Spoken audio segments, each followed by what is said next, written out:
Olá, pessoal. Mais uma edição no ar, mais um podcast Lister Channel, prestigiando a você, nosso seguidor, com conteúdos de qualidade.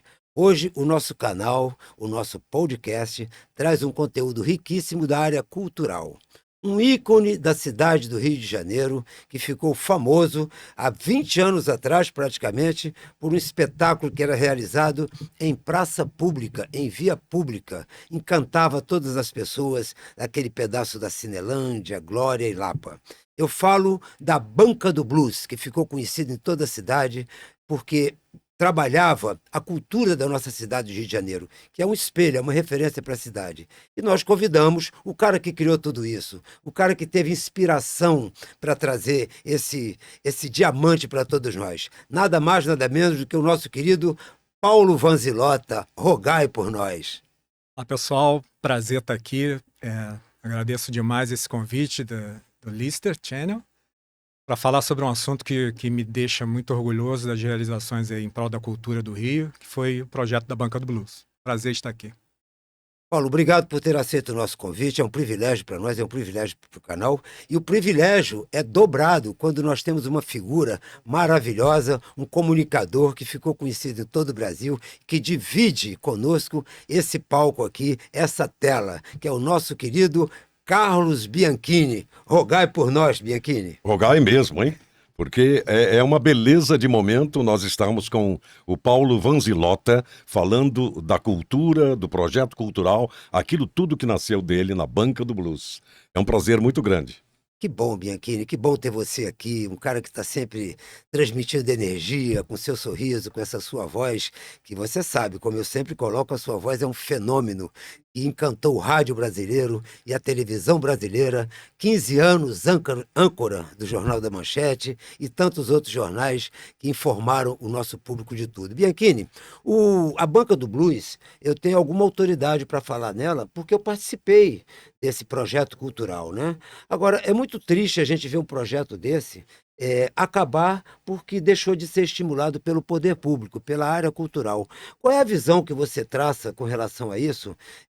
Com relação à cidade do Rio de Janeiro, que é um cartão postal. A cidade do Rio de Janeiro, como você sabe, ela é um modelo para o Brasil todo, né? Ela é um farol para o Brasil. Tudo que se faz aqui vira moda. Qual é a visão que você tem com relação a isso? Eu acho que é um desnível, né? É um erro muito grande de uma prefeitura, de uma organização que deveria investir nessa situação cultural, deixar correr frouxo, né? Porque a Banca do Blues é um projeto cultural fenomenal. Lister sabe muito mais profundamente, porque ele participou desde o início, conhece Paulo Vanzilota profundamente, mas eu acho que a autoridade deveria separar um tempo, um dinheiro, para um projeto, uma coisa incentivadora para que essas situações não acabassem, não é? Perfeito. Agora, ô Paulo, eu queria cutucar um pouquinho você com relação à sua inspiração para criar essa Banca do Blues, né? Esse projeto, que a Banca do Blues, na verdade, ela já existia vendendo CDs de blues do nosso querido Celso Blues Boys, que hoje não está mais aqui, foi um ícone do blues na nossa cidade, e estabelecia um canal entre a sua banca, você foi amigo particular do Celso, e esse estímulo que você dava ao blues, que é uma categoria de música que tem que ser referendada por todos nós. Como é que nasceu essa ideia da Banca do Blues, Paulo? Bom, eu, invariavelmente, na banca, enquanto eu estava lá atendendo, trabalhando, eu ouvia blues, botava DVDs, né, dos artistas preferidos. E aí, um dia, a banca foi batizada dessa maneira. Um cliente que diariamente passava lá, comprava cigarro, revistas, jornais. Ele tava ouvindo o som do B.B. King, ele, aqui é a Banca do Blues. Que E legal. aquilo ficou na minha cabeça, né? E aí, quando a gente foi fazer uma troca da banca, fizemos uma banca nova, né? Que bom. E aí eu resolvi botar no toldo um adesivo escrito Banca do Blues. E ficou. Já tinha essa referência do Paulo, ouvinte de blues e rock também, que é uma vertente que eu gosto. E aí, um dia, eu tava lá numa hora mais relax, né? Sem muito movimento. E chegou um músico que eu já conhecia de vista, mas nunca tinha conversado com ele. E aí ele se apresentou, o nome dele é Zsolt Telek, ele é húngaro, é um cara que já morou em 25 países diferentes, assim, uma pessoa com uma cultura excepcional.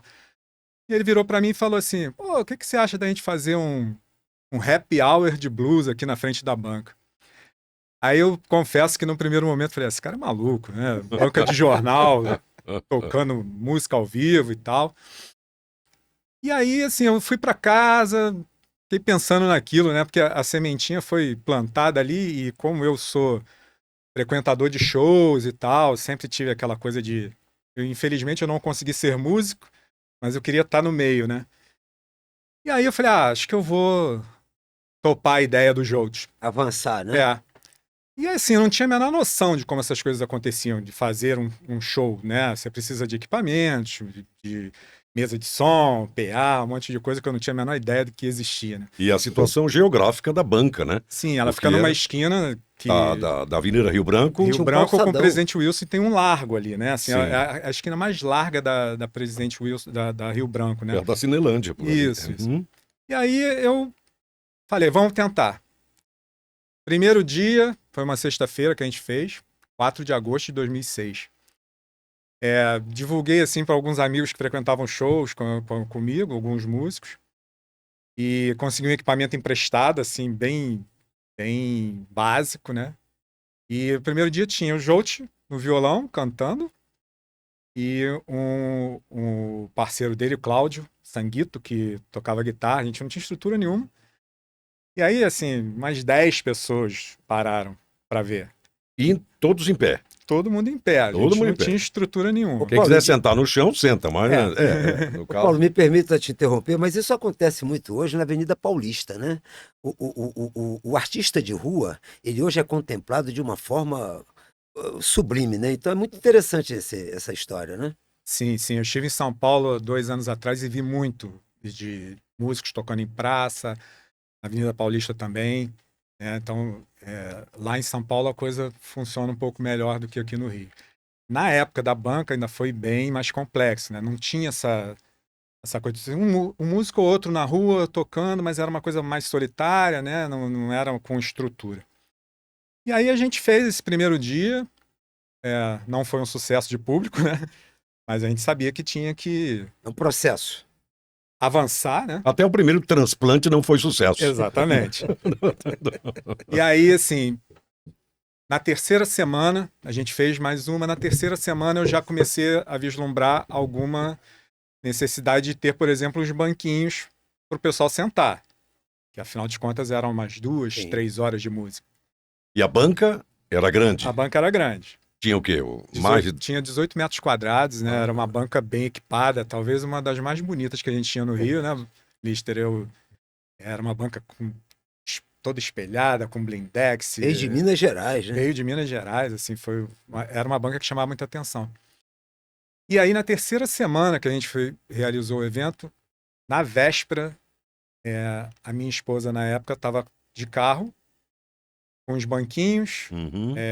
um pouquinho de cerveja pra gente vender lá. Que legal. E ela foi assaltada Ah, e levaram o carro com com os produtos, as coisas tudo. que a gente tinha comprado. Ai, ai, ai. E aí, isso foi na quinta-feira, na sexta tinha o show. Falei, e agora, né? Ela super assustada com tudo aquilo.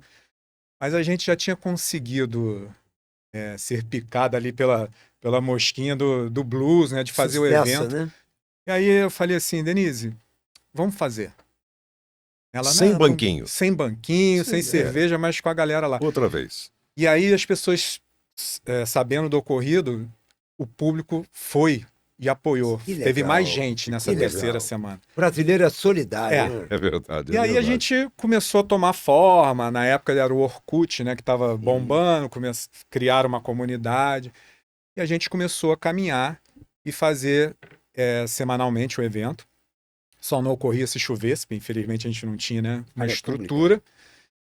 E fomos seguindo, né? O evento foi crescendo aí na medida das possibilidades que a gente tinha, de pouco recurso, não tinha patrocínio, né? Algumas pessoas ajudavam, como era o caso do Lister, que me deu, né, um suporte muito grande na época. Sempre o Lister. Sempre o Lister apoiando as coisas boas. Isso aí a gente tem que realmente sempre verdade. salientar e agradecer, porque o Lister é um cara antenado com as necessidades de cultura mesmo, ele se preocupa e eu vejo correr atrás nesses 20 e poucos anos que a gente já tem de parceria aí, né? Então, Isso é uma coisa que a gente realmente tem que dar valor muito para esse tipo de pessoa, né? Agora, Paulo, uma coisa que me chamou me despertou curiosidade, Bianchini, é a questão do espaço público mal aproveitado. Onde é que eu quero chegar? Você sabe que aquele pedaço ali contempla uma riqueza cultural muito grande. Nós temos ali a Biblioteca Nacional, Sim. nós temos ali o Teatro Municipal, nós Câmara dos temos a Vereadores. Câmara dos Vereadores e outros. Agora tem a fundação, inclusive, cultural da própria Justiça Federal. E eu te pergunto, Tem ali Paulo, o restaurante, o amarelinho, sim, o amarelinho. o histórico E amarelinho. aí eu pergunto a você, Bianchini, como é que você pode construir alguma coisa nesse nível, valorizando o local? E eu insisto, eu posso me tornar inconveniente. Como é que você pode construir uma coisa dessa, voluntária, partindo da própria população, partindo do empreendedor como o Paulo, que estava ali com o pires na mão, os colegas ajudando como ele... E você não ter o apoio do poder público? É verdade, Gente, é verdade. Alguém que pense, que tenha esse foco, que vibre com isso, né? Que faça disso até uma melhoria de famílias. Espirituais, inclusive, porque a pessoa feliz, a pessoa participando, realizando obras que deixem os outros felizes, é uma maravilha isso. Agora, Paulo, você acha que esse evento gerou um impacto nessa região, que sempre foi uma região muito degradada, né? Mal cuidada, digamos assim, pelo poder público? E aqui fica um recado para o nosso prefeito Eduardo Paz para olhar isso com carinho, né?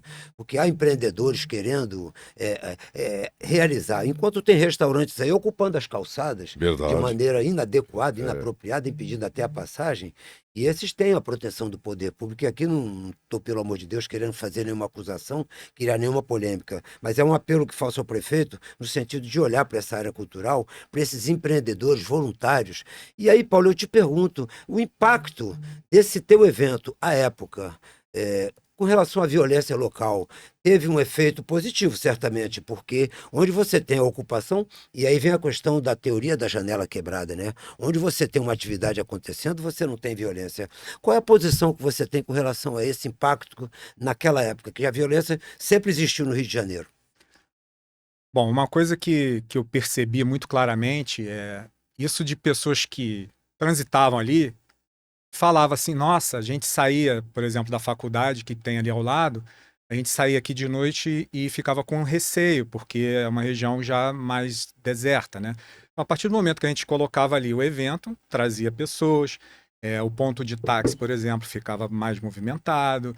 E era Então, sempre às sextas-feiras. sextas-feiras. Sextas-feiras. E aí, assim, trazia o movimento, e não só a questão da segurança, de estar ali ocupando a rua. Várias outras situações ocorreram devido ao evento, né, o projeto. Por exemplo, o próprio ponto de táxi. Eles até 7 horas eles ficavam ali. Depois não tinha mais passageiro. Com a banca, a gente começava a fazer o evento às 18 horas, às vezes ia até 1 hora da manhã.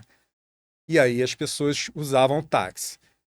Tinham as pessoas que faziam reciclagem com as latinhas da cerveja que as pessoas consumiam.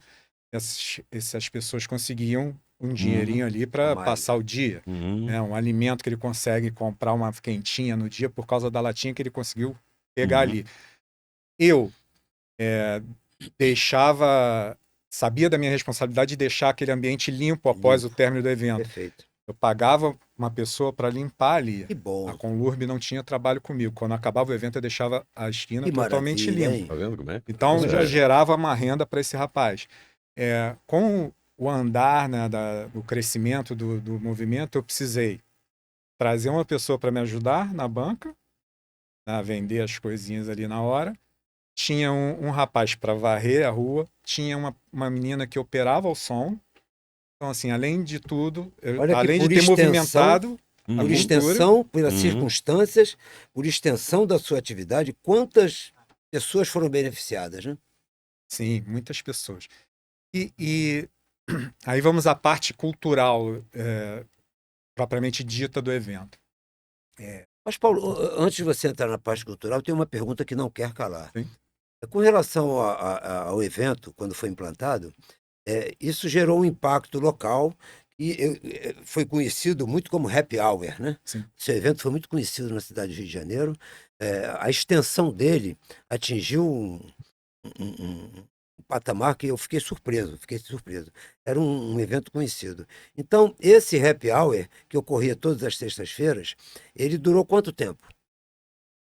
Bom, a gente começou em 4 de agosto de 2006 e o último show foi 5 de junho de 2009, se não me engano. Mas por que que acabou?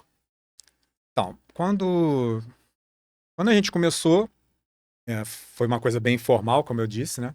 A gente jamais eu iria me preocupar, preciso ter um alvará, uma licença. A gente começou, nem achava que ia dar essa proporção que deu. Então, não pedi nenhum tipo de autorização e fui seguindo. Até que algumas pessoas começaram a se incomodar. O administrador do prédio em frente começou a reclamar do movimento e tal. E aí, na época, esse administrador do prédio chegou e falou assim: ó, Paulo, eu vou fazer uma denúncia à prefeitura porque eu não quero mais esse evento assim. Caramba! Tá me incomodando e tal. Mas desconforto com moradores não poderia ter, porque ali não é uma área residencial. Exatamente. Não havia, Razão. assim... O público que comparecia era uma turma boa. Era Sim, ordeiro, eu boa. não Tudo tinha cordeiro, problema bom. nenhum. É. E aí, o que aconteceu? Eu, sabedor das minhas obrigações enquanto permissionário de uma banca de jornal, eu não ia entrar nesse tipo de embate, né? Zona de conflito, né? Porque eu ia perder e poderia até, inclusive, perder o meu trabalho, né? E aí eu falei com ele, ok, se a gente está incomodando, eu vou encerrar o evento. E aí só pedi a ele autorização para fazer o último evento, que a gente já tinha preparado tudo e prometi encerrar. E de fato encerrei, aí comuniquei às pessoas, os fãs, né, os frequentadores, que a gente ia parar por essa Eu circunstância. me recordo que teve uma choradeira. Então, aí começou o movimento pró-banca do blues na época, né? Me recordo disso. E teve um frequentador, faz muito tempo que eu não vejo, o nome dele é Sérgio Porto, e ele um dia me mandou uma mensagem falando assim: Paulo, eu vou te dar o e-mail do César Maia, que era o prefeito na época, Uhum. e aí eu quero que você conte a sua história de uma maneira mais objetiva, porque ele não tem muito tempo para ficar, né, perdendo, né, lendo muita história. E aí vamos ver se ele consegue te dar uma solução para o caso. Eu realmente fiz um e-mail explicando: prefeito, eu estou fazendo uma coisa que eu sei que pode causar algum tipo de incômodo, mas por outro lado eu estou fornecendo cultura, né? Sem apoio, sem dinheiro público, né? Estou fazendo Com ordem. com esforço meu e dos amigos músicos e os frequentadores, ou seja, a gente era uma confraria, né? Que a gente pode dizer assim. E aí, o blues atrai sim, uma gente educada, uma gente exatamente. cultural. O nível social bem razoável. E aí eu mandei esse e-mail para ele, era um domingo, tipo 7 horas da noite. Para minha surpresa, 10 minutos depois ele me respondeu. Ele tinha essa qualidade. O prefeito César Maia tinha essa qualidade. Ele respondia. Foi sem nenhum demérito a nenhum outro prefeito. Foi um prefeito que realmente teve essa assertividade em responder os e-mails. Essa sua história não é a primeira que eu ouço. Sim, o mais legal é que o César Maia, ele é fã de jazz. Ele é conhecedor profundo de jazz e conhece blues também, mas jazz é a especialidade dele. E aí ele me respondeu falando, também assim, numa frase bem curta, dizendo assim: preciso que você converse com a subprefeita da região, né? Dona Maria de Lourdes, na época. E aí entrei em contato com ela no dia seguinte, ela marcou uma reunião, eu fui lá, contei toda a minha história para ela, e ela falou assim: eu vou autorizar o evento porque o César, né, o César Maia, disse realmente que você está apoiando a cultura e tudo aquilo que eu tinha falado. Autorizado no mesmo local. Autorizou no mesmo local, Que maravilha. oficialmente, com alvará de funcionamento, né, com música e tal, e seguir. Uhum.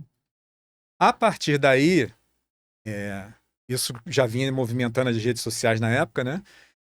E aí no dia seguinte o jornalista do Globo, Joaquim Ferreira, Uhum. me procurou para saber dessa história. E aí eu falei assim: não, realmente o prefeito César Maia me autorizou e tal, aí saiu lá na coluna dele no segundo caderno. E aí, assim, houve um boom, né, Que legal. sobre a banca do blues. As pessoas saindo dos empregos ali, aquele movimento. E aí vieram Muito as bom. matérias de televisão. Eu me lembro, TV Cultura. TV, na época era TVE, né? TVE. Hoje é TV Brasil. revista de programa do Jornal do Brasil, Mauro Ventura fez uma matéria e a gente ficou, nessa época o jornal físico ainda tinha uma relevância, né, Sim, bem grande. Sim. Saiu outras vezes no Globo, né, entrevistas para rádio, sempre falando desse movimento. E aí a gente começou realmente a tornar o projeto uma coisa mais profissional.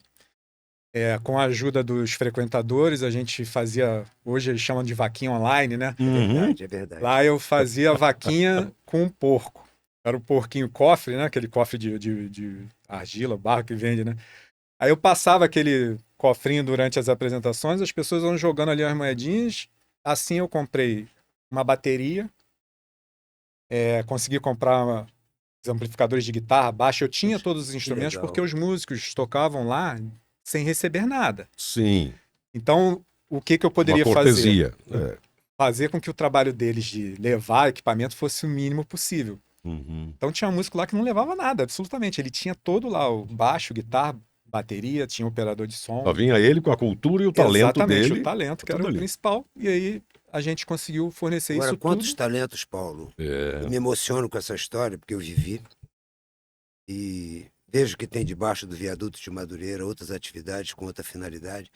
Por que eu me emociono em rever essa história toda? Porque quantos talentos precisam de um espaço e não têm o apoio do poder público? Quantos valores, quantos dons, quantos talentos não têm uma oportunidade de, como você teve, né, de ter esse canal direto com o prefeito César Maia, que para nós foi uma grande referência. Sim, sim. Dentro de todas as coisas que eu consegui realizar lá, assim, eu tenho muito orgulho de algumas, sabe? De abrir espaço para pessoas que normalmente não teriam condições de se Como é apresentar que em se lugar nenhum. chamava isso? Era bancas de garagem, né? Como é que se falava? Se usava o termo As bandas de garagem, né? Que bandas de começavam garagem. tocando na garagem da casa ou do vizinho, enfim, de quem tinha. Mas tem uma situação que eu tenho muito orgulho, que eu acolhi lá na banca. Na verdade, ele virou um ícone, né? Assim, famoso, porque ele era um baterista. Infelizmente, ele faleceu no início do ano passado. Mas ele era um baterista biamputado. Ele Caramba. usava prótese nas duas pernas. O nome dele é Baterista. Túlio Fusato. Uhum. E ele tocava muito bem usando prótese. Se não me engano, ele só tinha mais um baterista no Brasil que com a mesma situação. E o Túlio, ele era um ídolo, assim. Todo mundo via aquela situação ali de superação, né? Uhum. E ele, nos shows que ele tocava, o público geralmente dobrava. Que ele era muito talentoso Caramba. e era uma inspiração, né? Assim, a Sim. gente olhava assim, caramba, o cara, ele tá tocando com prótese. Ele, né, as duas pernas dele amputadas, tinha uma abaixo do joelho que favorecia. Aquela do pedal do bumbo. Você vê que não é ali impedimento, né, Nos Bianchi? pratos, o prato ele o conseguia, contra- ele conseguia, Tem né? aquele do contratempo que está no pedal também. Exatamente. O Túlio, ele foi assim um cara que ele olhava para ele e falava, valeu a pena todo esse esforço, Olha, né? Porque ele realmente falava, pô, isso aqui é um lugar legal, porque ele não teria acesso em outros lugares, né? Para ele, e ele era recebido assim, inclusive quando ele chegava, que ele descia do carro, parava. Uma coisa fechava o assim, tempo. sim, Imagina. era E muito Paulo, legal. você sabe que o carioca, especificamente, é uma característica do carioca, ele gosta de rua. Se você parar para observar, em toda a cidade, a prefeitura estimulou muito o uso da área pública, isso é positivo.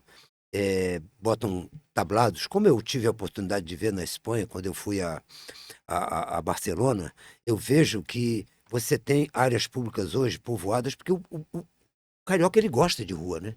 Ele gosta de estar tomando um chopp na rua. Exatamente. E terminou a banca do blues. Houve um momento que teve que parar tudo. Aí a vida seguiu com César Maia na prefeitura, Que bom. tudo bem, a gente estava, né, com a autorização devidamente, né, em dia. Todo mês eu tinha que ir lá conversar com a subprefeita, né, fazer uma prestação de contas do que eu estava fazendo. Ela acompanhava, de vez em quando ela me ligava. Isso aí, Bom. nessa época eu tive a oportunidade de mudar muito o meu conceito em relação às pessoas que trabalham na administração pública. Eu tinha aquela imagem, né, fechada de que o servidor público não quer nada. E lá na subprefeitura eu via realmente que as pessoas, pelo menos ali, naquele lugar, eu via que as pessoas se empenhavam em desempenhar da melhor forma possível, né? Tanto que eles apoiaram. E aí, infelizmente, Em 2009, quando houve a eleição, né, o César Maia já não concorria mais, o Eduardo Paes entrou, né, ganhou. Não foi o Conde? Não, foi o Eduardo Foi o Paes. Eduardo Paes. E aí ele veio com aquela maneira de agir, né, de choque de ordem, foi o mote dele lá para começar. E aí, assim, a cidade precisa de ordem, correto, todo mundo concorda com isso. Só que tem que haver critérios, né? Pelo menos a meu ver, de que você tem que analisar as situações, né? Adaptações. Sim. Cada caso é um claro. caso. Acho Toda que regra tem exceção, né? Exatamente. Acho que o primeiro raciocínio seria, bom, se o outro prefeito autorizava, deve ter alguma coisa que vale a pena aqui. Sim. Vamos analisar também, ver Uhum. se vale. Mas não, ele veio com toda a questão de bloquear a cultura. Tanto que ele acabou com o baile charme também, que tinha ali na Álvaro Alvim, que tinha muito mais tempo que a Uma pena, banca. viu? Ele também mandou parar. E aí comigo foi a mesma coisa. Ele, no primeiro momento, até o subprefeito que entrou no lugar, que era Marcos Vinícius, o nome, se não me engano, autorizou, mas rapidamente ele começou a questionar várias coisas que eram permitidas. Aí entra uma autocrítica minha. Eu sei que algumas posturas municipais eram realmente não cumpridas. Sim.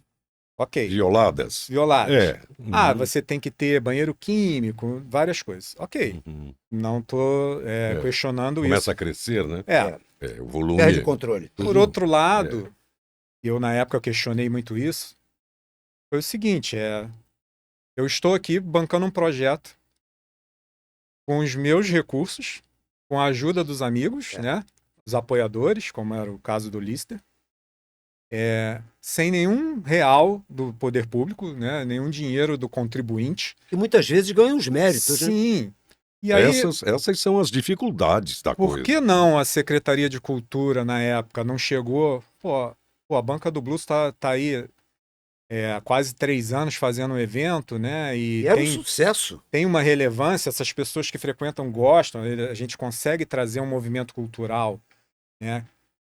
Por que a gente não pode apoiar cedendo lá uma vez por semana, ou até que eles reduzissem a frequência do show, mas vamos fornecer o banheiro químico? Vamos E botar um outras- orientador de tráfego da Sete E Rio ali? outras providências. Poderia haver esse movimento. E simplesmente Não fizeram. não fizeram, proibiram. Na época, a secretária de Cultura era Jandira Fegali. Eu até tentei contato. Porque às vezes o político pensa assim, não é a ideia dele, né? Egoisticamente, infelizmente. E aí começa a acabar com as coisas que já existiam. E aí eu percebi também que... E aí não é nem uma questão de preconceito com outros ritmos musicais, assim, longe de mim, eu gosto de música, então, para mim, qualquer música honesta, ela é bem-vinda, né? Natural. Mas se eu tivesse, na época, um projeto, a Banca do Pagode, eu provavelmente conseguiria apoio, de alguma forma. Ou do funk. Como o blues não é um ritmo popular, não é original do Brasil, né? Então houve, assim, realmente um certo, talvez um pouco de preconceito da... Mas tinha blues, tinha um pouquinho de jazz. Sim, tinha muito rock, sabe? Não uma era coisa- pauleira. Não, Aquela gritaria, aquela... uma não coisa era. que eu incentivava também, a gente, depois que houve um formato, né, da coisa, ela evoluiu para o seguinte. No início era uma jam session. Qualquer músico poderia chegar ali, eu emprestava os apresentar, instrumentos e tocava ali informalmente com os amigos.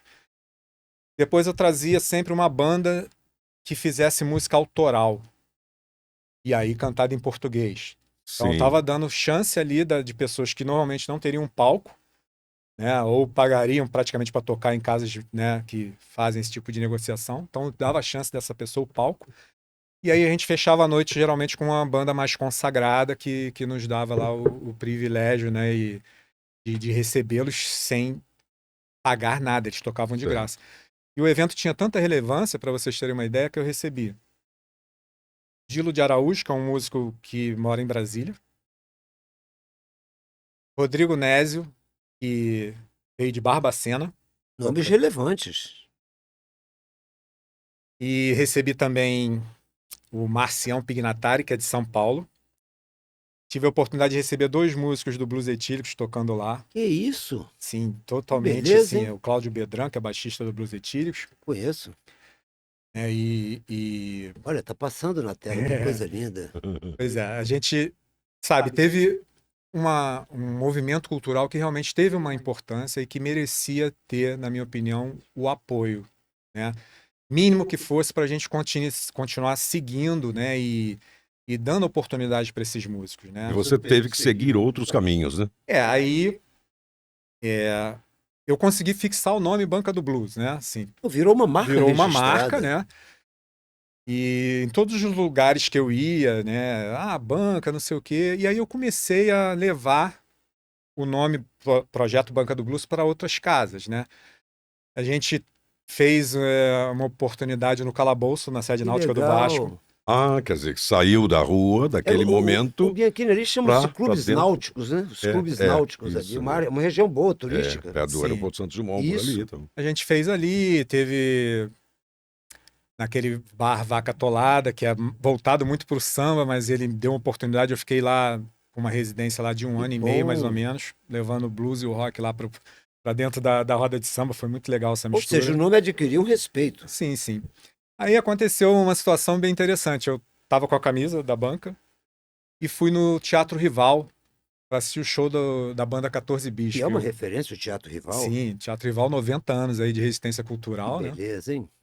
E aí o produtor da casa viu a logo da banca e falou assim: ah, pô, você conhece o pessoal da Banca do Blues? Eu falei, eu sou o Paulo, sou o cara que. Paulo Vanzilota. Paulo Vanzilota, que tocou o projeto. Aí ele, pô, cara, tu não pensa em trazer pra cá, não? Que maravilha. Aí, assim, eu confesso que foi uma emoção, porque o Teatro Rival é um ícone, né, Uma da referência. resistência cultural no Brasil. São 90 anos aí.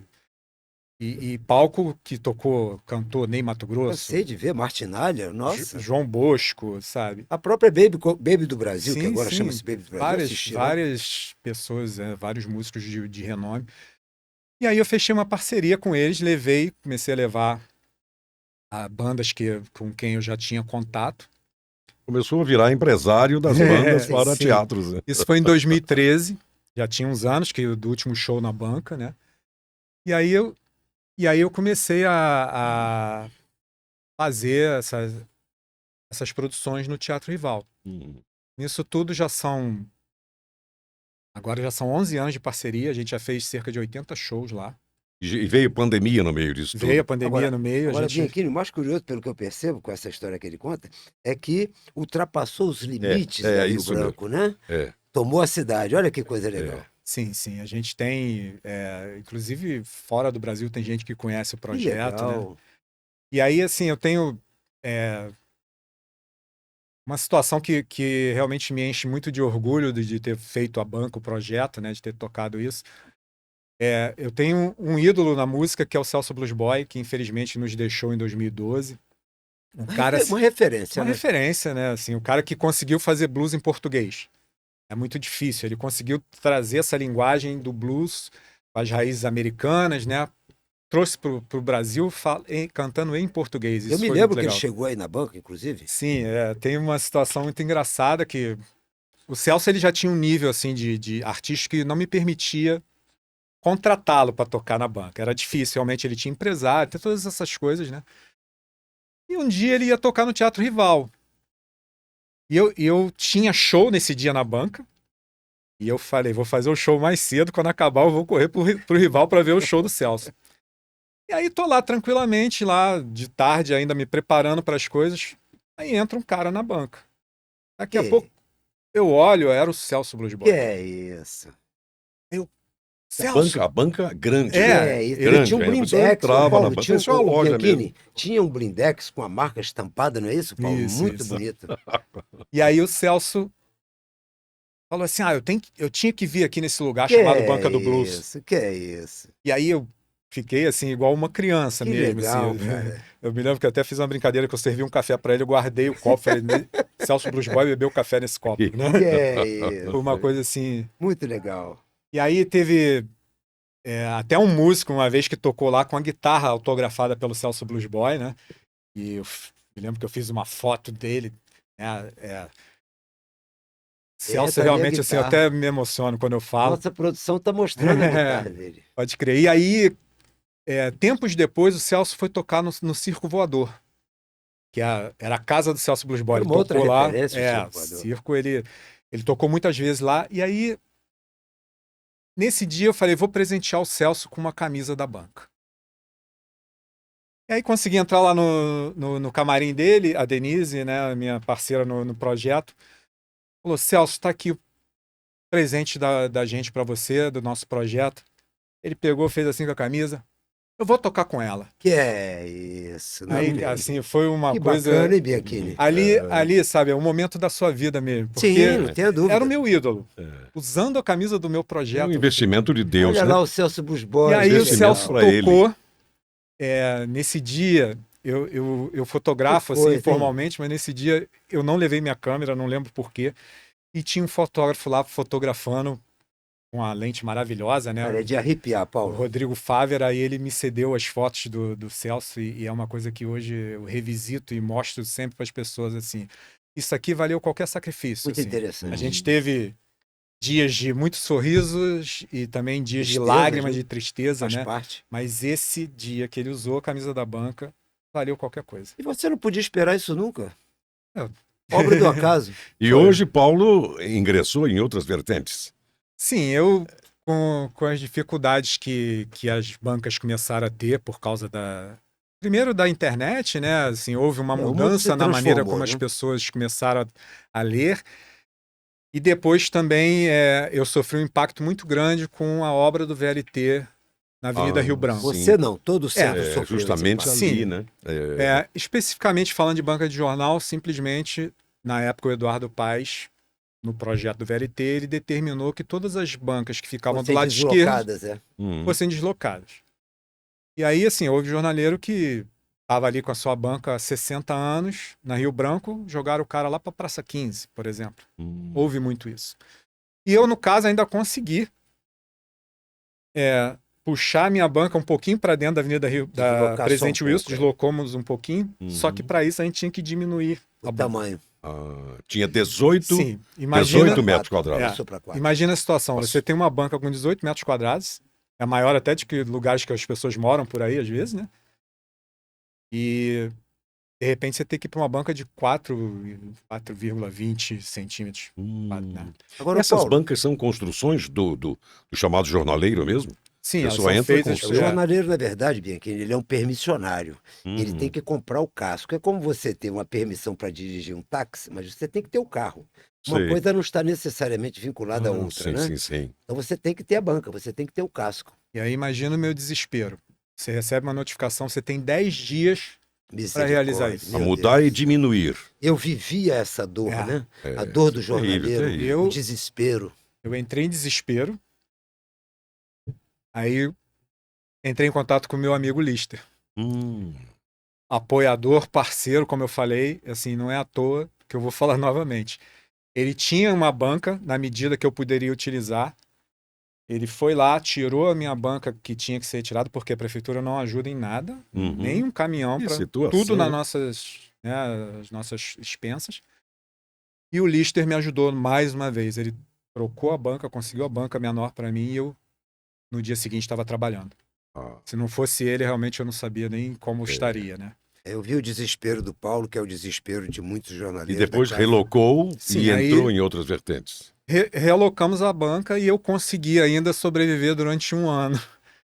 O meu faturamento caiu 70% de um dia para o outro. Não tem Agora, Paulo, como. tem um dado que a gente precisa deixar patente, Bianchini, ainda com relação à história da Banca do Blues, e muitas pessoas que se conheceram ali, nesse evento,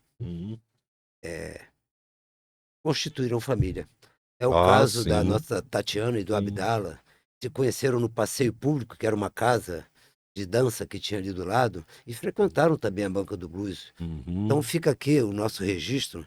Esse casal se conheceu lá, se casaram, constituíram família. Então você vê a qualidade do seu evento, de uma coisa que você empreendeu, que criou uma história na vida de uma pessoa, né? Uma história na vida de uma família. Como os programas do Bianchini têm histórias constituídas.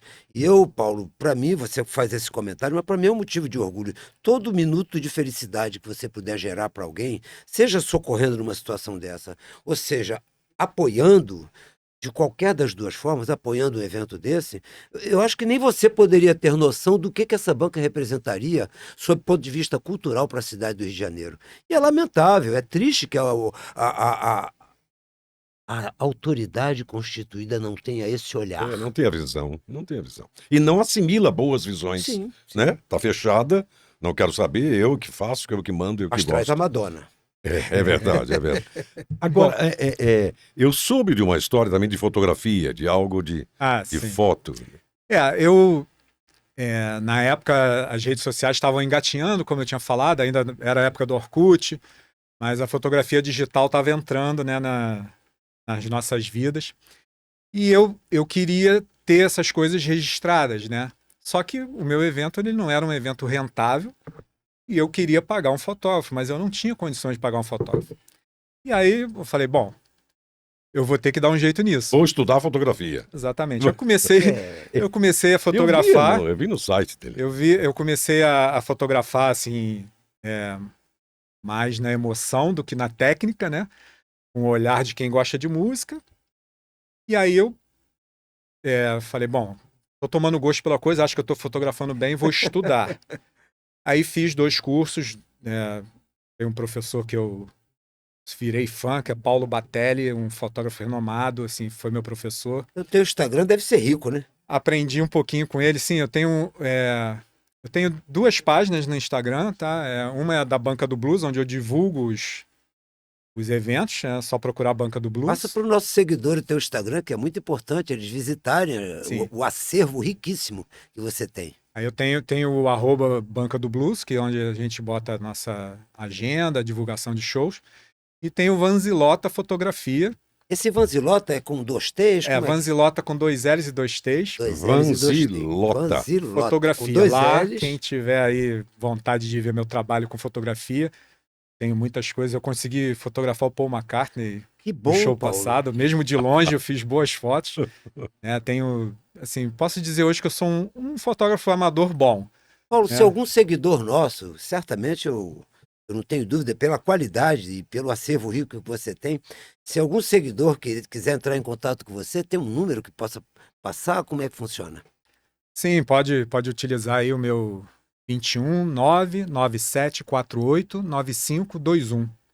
Pode me mandar uma mensagem pelo WhatsApp. Se eu demorar um pouquinho porque eu estou ocupado, mas eu respondo. Não deixo ninguém... 99748 9521. 21.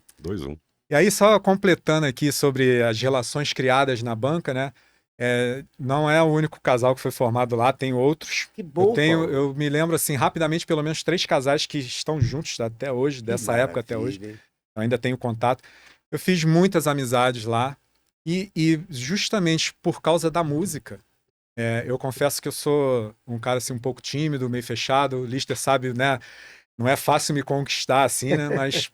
E ele foi um cara que conseguiu. E aí, assim, uns poucos amigos que eu tinha, que eu fiz na banca, quando ele soube da minha situação, que a banca diminuiu de tamanho e tal, e eu estava faturando muito pouco, ele chegou um dia e falou assim, quer trabalhar comigo? E ele tinha acabado de montar um restaurante na praia de Copacabana, um daqueles quiosques da hora. Sim.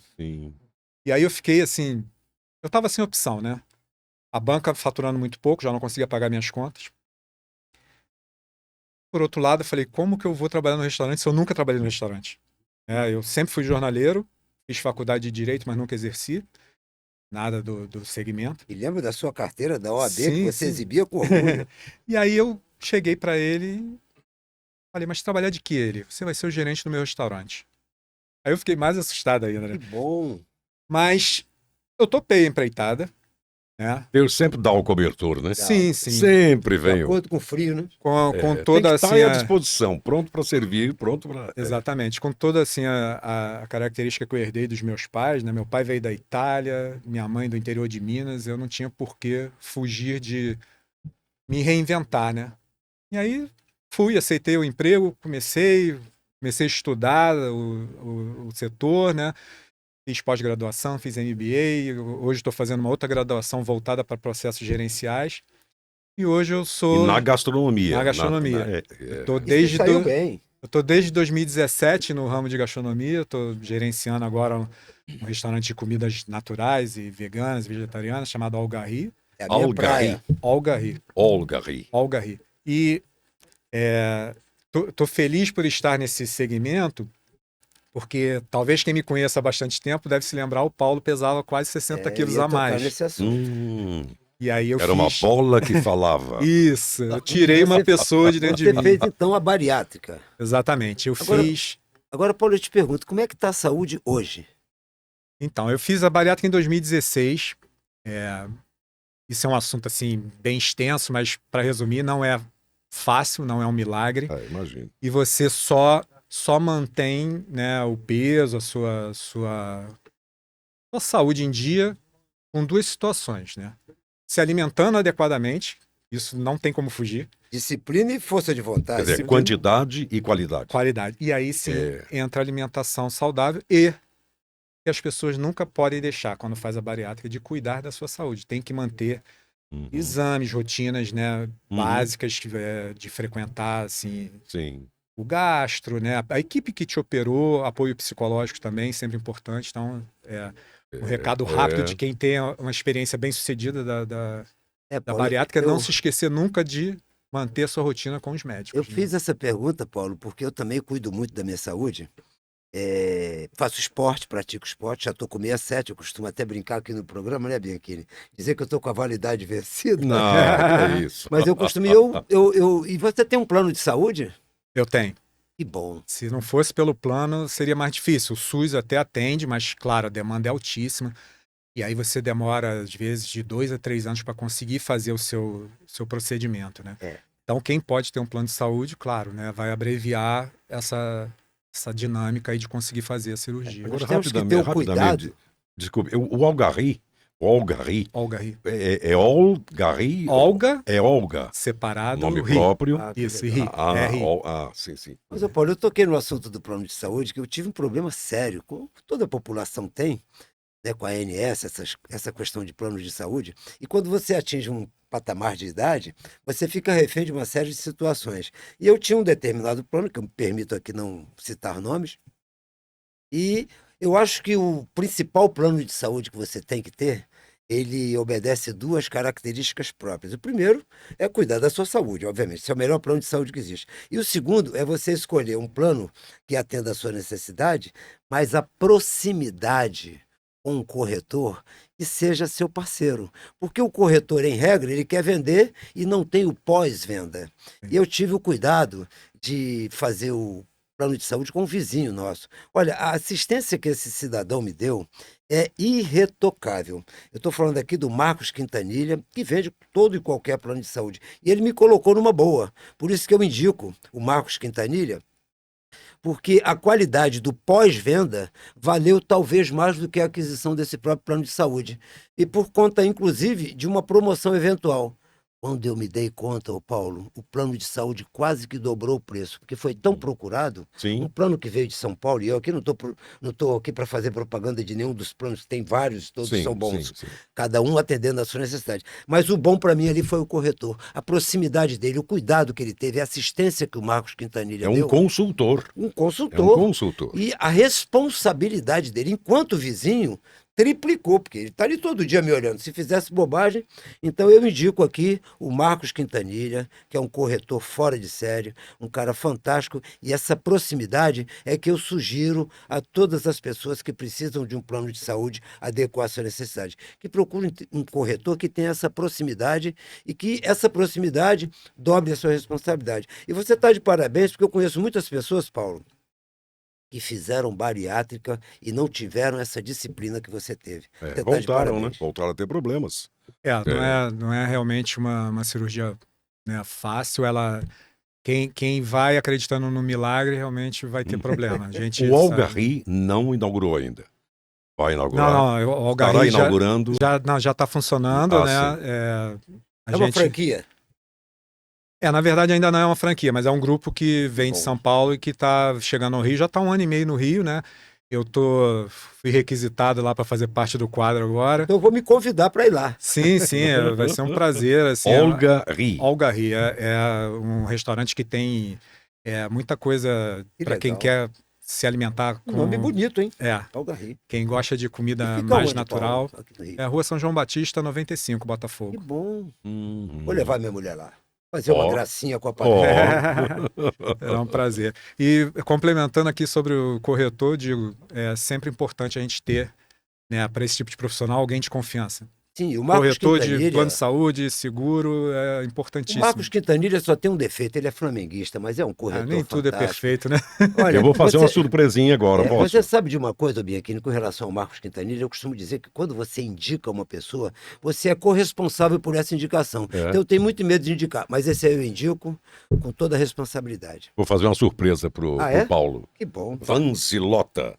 É uma caneca do Lister Channel. que Oh, maravilha. Hã? eu sou O seu colecionador de grande amigo canecas. Ah, que Lister bom. Sou colecionador está de aí. canecas.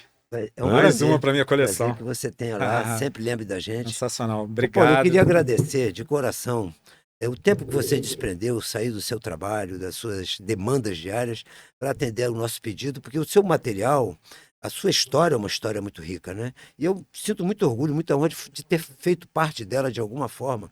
Certamente que o mérito desse empreendimento, seu Banca do Blues, que ficou uma marca registrada, uma história que foi, né, Bianchini, Uhum. fincada na nossa cidade do Rio de Janeiro, Perfeito. e que eu acho que as autoridades deveriam, aqui não é nenhuma crítica a nenhum prefeito, eu amo todos os nossos prefeitos, mas que a autoridade devia olhar com um olhar de sensibilidade, um olhar cultural. A Banca do Blues foi realmente um ícone na nossa cidade. Eu queria, então, Bianchini, que você se despedisse do nosso querido, para que ele possa se despedir dos nossos seguidores, agradecer a vocês pelo privilégio de você estar nos acompanhando, você que é taxista, você que é motorista de aplicativo, principalmente os nossos entregadores de moto, de bike, que prestigiam o nosso canal, as pessoas que mandaram mensagem de Recife, gente, do Pará, que privilégio para nós receber a mensagem de vocês. Então, Bianchini, faça as reverências da casa ao nosso querido O Paulo. Lister me diz sempre que a intenção, quando ele idealizou o Lister Channel, era de comportamento, mostrar o comportamento.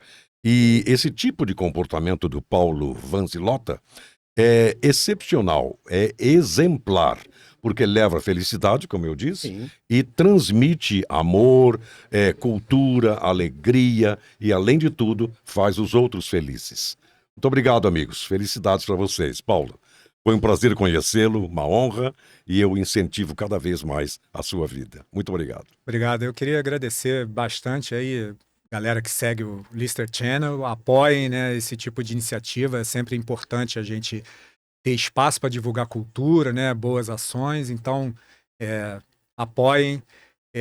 Lister, só tenho a agradecer. Assim, você realmente é um cara que tem uma relevância na minha vida, você sabe disso.